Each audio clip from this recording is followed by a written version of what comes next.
చూడొచ్చు కప్పల యొక్క అనేక జీవరాశుల యొక్క శబ్దాల్ని ఈ రాత్రికాల సమయంలో మనం వింటూ ఉన్నాము.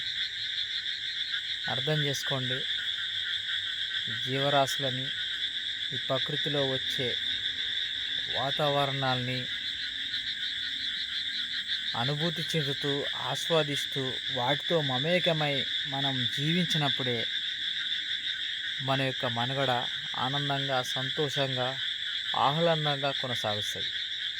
కానీ ఈ ప్రకృతికి వ్యతిరేకంగా, ఈ ప్రకృతిలో జీవించే జీవరాశులను నాశనం చేస్తూ, నేను బతకాలి యాజ్ ఏ మానవులుగా, మ్, మనం బతకాలి, ఈ ప్రకృతిని జయించాలి, ప్రకృతిపై నేను విజయం సాధించాలి అని మనము ముందుకు కొనసాగిస్తూ, ప్రకృతిని నాశనం చేస్తూ, ప్రకృతిపై పెత్తనం చేస్తూ ముందుకు వెళ్ళిన ఎన్ని రోజులైనా, ఎన్ని సంవత్సరాలైనా, ఎన్ని యుగాలైనా మనకు మన యొక్క సహజ సిద్ధమైన ఆనందము, సంతోషము మన దరికి చేరదు.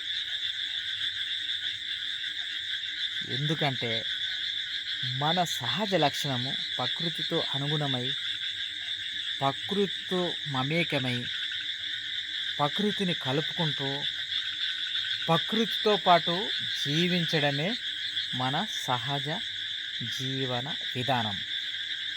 మనం ఏం చేస్తున్నామనంటే ప్రకృతికి వ్యతిరేకంగా, ప్రకృతిని జయించాలని అనేక ప్రయోగాలు చేస్తూ,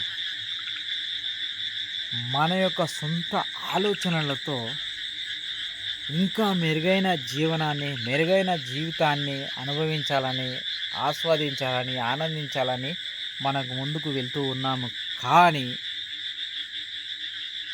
మనము ప్రకృతిని వ్యతిరేకించి, ప్రకృతిని నాశనం చేస్తూ, ప్రకృతికి వ్యతిరేకంగా మన యొక్క జీవన విధానాన్ని కొనసాగిస్తూ ఆనందాన్ని, సంతోషాన్ని, ఆహ్లాదాన్ని అనుభవించలేము అనేది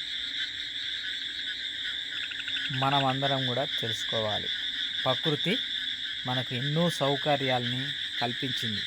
ఆ సౌకర్యాల్ని మనం అనుభవిస్తూ, ఆనందిస్తూ ముందుకు కొనసాగించాలి. కానీ ప్రకృతికి వ్యతిరేకంగా మనం ఎన్ని రోజులు వెళ్ళినా, ఎన్ని సంవత్సరాలు వెళ్ళినా, ఎన్ని యుగాలు వెళ్ళినా మన యొక్క సంతోషం, ఆనందము బూడిదలో పోసిన పన్నీరు లాంటిది. అర్థం చేసుకోండి. శబ్దాలు వింటున్నారు కదా, వినండి. ఇది ప్రకృతి, నిజమైన ప్రకృతి.